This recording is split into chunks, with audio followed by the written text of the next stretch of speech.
আসসালামু আলাইকুম প্রিয় আঙ্গুর প্রেমিক ভাই বোনেরা, আশা করি সবাই ভালো আছেন। আজকের পর্বে বর্তমান আঙ্গুর বাগানের পরিচর্যা নিয়ে আলোচনা করব এবং খুবই গুরুত্বপূর্ণ একটি বিষয়। আশা করি আজকের পর্বটি সবাই মনোযোগ সহকারে দেখবেন, কারণ আমরা পুনিং করার পরবর্তীতে কি পরিচর্যা করব এটি নিয়ে বেশ কিছু পর্বের মাধ্যমে আমরা আপনাদেরকে অবগত করেছিলাম। আজকের পর্বে দেখাবো এখন কি পরিচর্যা করতে হবে এবং পুনিং করার যখন ফুল আসবে বা নতুন কুশি ছাড়বে, আপনার যদি একটি গাছ থাকে সেটাতে হয়তো নতুন গাছ বা ফুল আসতে পারে, নাও আসতে পারে, তাও কিন্তু পরিচর্যা কন্টিনিউ করে যেতে হবে সামনের সিজনের ফলনের জন্য। নাহলে কিন্তু আপনি এই টাইমে যদি পরিচর্যাগুলো না করেন, সঠিক ট্রিটমেন্ট না দেন, তাহলে আপনার গাছটা ওইভাবে গ্রোথ করা পসিবল হবে না। এবং যদি গাছে ফুল থাকে তাহলে তো অবশ্যই করতে হবে। যদি পরিচর্যা না করেন আপনার ফুল ঝরে যেতে পারে এবং নষ্ট হয়ে যেতে পারে। এখন আমরা আলোচনা করব এই সময় কি সমস্যার সম্মুখীন আমরা বিশেষ করে হই সেটি নিয়ে, এবং এটার প্রতিকার কি সেটি নিয়েও আজকের এই পর্বে আমরা আপনাদেরকে জানিয়ে দিব।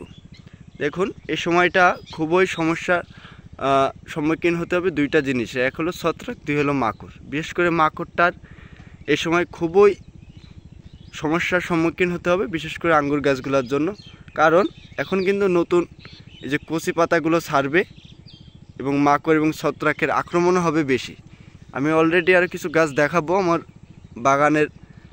যদি আপনি মাকড় এটা সঠিক ট্রিটমেন্ট না দেন, আপনার গাছ পর্যন্ত এটা মৃত্যু পর্যন্ত নিয়ে যেতে পারে। কারণ এখন গাছ আপনার খুবই দুর্বল অবস্থায় আছে। এটা যখন আপনার মোটামুটি আর 1-2 মাস পরে গাছটা আপনার ওইভাবে এটার প্রোটিন শোষণ করতে পারে, কিন্তু এখন কিন্তু একবার গাছগুলো দুর্বল অবস্থায় আছে।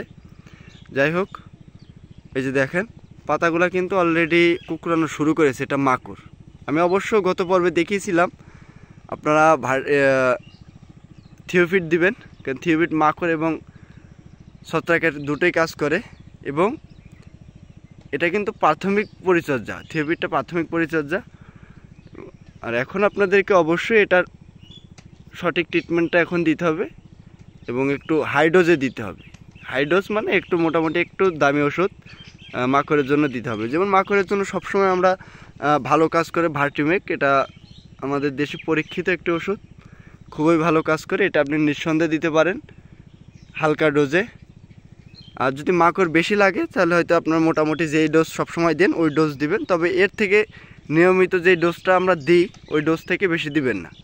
হয়তো 16 লিটার পানিতে 16 ml বা প্রতি 5 লিটার পানিতে 1 ml করে আমরা দিয়ে থাকি, ওই অনুপাতে আপনারা দিতে পারেন। এই যে দেখেন অলরেডি মাকড়ের আক্রমণ করা শুরু করেছে, পাতাগুলা এই যে কোঁকড়ানো শুরু করেছে এবং আলহামদুলিল্লাহ প্রত্যেকটা ডুগাতে ফুল চলে আসছে। এখন কিন্তু এগুলো যদি মাকড় নাশক না দিই, এই ফুলগুলোতে আপনার মাকড় লেগে নষ্ট হয়ে যেতে পারে। আরেকটা সমস্যা হলো ছত্রাকের কেন দিতে হবে। আপনার এই সময় ছত্রাকের আক্রমণ পাতায় ওইভাবে দেখা যাবে না, তবে যে নতুন ফুল আসতেছে এই যে দেখেন, এই যে প্রত্যেকটা বাড়ি আলহামদুলিল্লাহ ফুল আসতেছে। আমি গত বছর এই সমস্যার সম্মুখীন হয়েছিলাম। ফুলগুলো আপনার যখন একটু বড় হবে তখন দেখবেন এইভাবে ফুলগুলো একটু টোকা দিবেন, দেখবেন সব ঝরে পড়ে যাচ্ছে। তার কারণ হলো ছত্রাক। এই ফুলগুলো আপনার ছত্রাকে নষ্ট করে দিতে পারে। এই ছত্রাকের জন্য আপনারা কোনটা দিতে পারেন, ম্যানকোজিব গ্রুপের ম্যানসার দিতে পারেন। এটা আপনার এখন আপনার যদি আমি এমস্টার টপ বা অন্যান্য যে দামি আপনার হাই লেভেলের ছত্রাকনাশক আছে ওগুলো দেওয়ার প্রয়োজন নেই।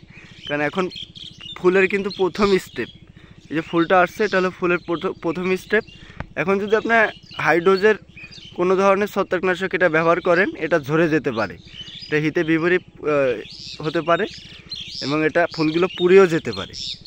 এখন মোটামুটি এখন ছত্রাকনাশক দেওয়া রিক্স, তারপর আপনাদেরকে দিতে হবে ছত্রাক এবং মাকড়নাশক ঠেকানোর জন্য। এখন যেটি বলছিলাম কি ওষুধ দিবেন, তারপর আমি একটু দেখাই, একটু দেখিয়ে দিই তাহলে বুঝতে পারবেন। বাগান ফাঁকা এবং দেখেন খুব দ্রুতই কিন্তু বাগানগুলা ভরে যাচ্ছে আলহামদুলিল্লাহ। এই যে আমি ভার্টিমেকটা নিয়ে আসলাম, এটা হলো আপনার 170 টাকা নিবে। এই যে এভারমেকটিন গ্রুপের ভার্টিমেক, এই যে এটা নেবেন, এটা 170 টাকা নিবে, বা স্থান ভেদে আপনার দাম পরিবর্তন হতে পারে, 1-20 টাকা কম বেশি হতে পারে। যাই হোক, এটা সংগ্রহ করে নেবেন, এটা মাকড়ের জন্য খুবই উপকারিতা। এবং তার সাথে আমি যে মেপে নিয়েছি, এটা হলো আপনার ছত্রাক, ম্যানকোজেব বা ম্যানসার, যে কোনো আপনি একটা ব্যবহার করতে পারেন। এটা আসলে এখানে 30 গ্রাম আছে, আমি মেপে নিয়ে আসছি। কারণ আপনারা ওষুধ দেওয়ার সময় একটু মেপে নেবেন, খেয়াল করে, কম বেশি যেন না হয়, কম হোক, তারপরে যেন এই সময় ডোজটা বেশি না হয়, সেদিকে একটু খেয়াল রাখবেন। এই যে এগুলো স্প্রে করে দেওয়া হবে। এবং আমি খেয়াল অলরেডি করেছি, বেশ কিছু পাতা মাকড়ে, আমি একটু দেখাই। এই যে দেখেন কাটা কাটা হয়েছে, সব মাকড় আক্রমণ, তো এই সময় অবশ্যই আপনাদেরকে ছত্রাকনাশক দিতে হবে এবং মাকড়নাশক যেভাবে বললাম এটা ফলো করবেন। আরেকবার বলে রাখি, এটা হলো আপনার প্রতি পার লিটার পানিতে যে ভার্টিমেক, এটা হলো মাকড়নাশক ভার্টিমেকটা, এটা হলো প্রতি পার লিটার পানিতে 1 ml করে দিবেন। এবং ছত্রাকনাশক প্রতি পার লিটার পানিতে 2 গ্রাম হারে দিবেন। ছত্রাকনাশক যেটা পাউডার, এটা হলো প্রতি পার লিটার পানিতে 2 গ্রাম করে দিবেন। আর ভার্টিমেকটা, এটা হলো তরল, এটা হলো প্রতি পার লিটার পানিতে 1 লিটার পানিতে 1 ml। আর এটা হলো 1 লিটার পানিতে 2 গ্রাম। এ হলো এটা সঠিক ট্রিটমেন্ট, এই সময় ব্যবহার করবেন। আশা করি এখান থেকে আপনারা উপকৃত হবেন এবং গাছগুলো সুস্থভাবে থাকবে। আসসালামু আলাইকুম। আজকের পর্বটি এই পর্যন্তই। সবাই ভালো থাকুন, সুস্থ থাকুন। আল্লাহ হাফেজ।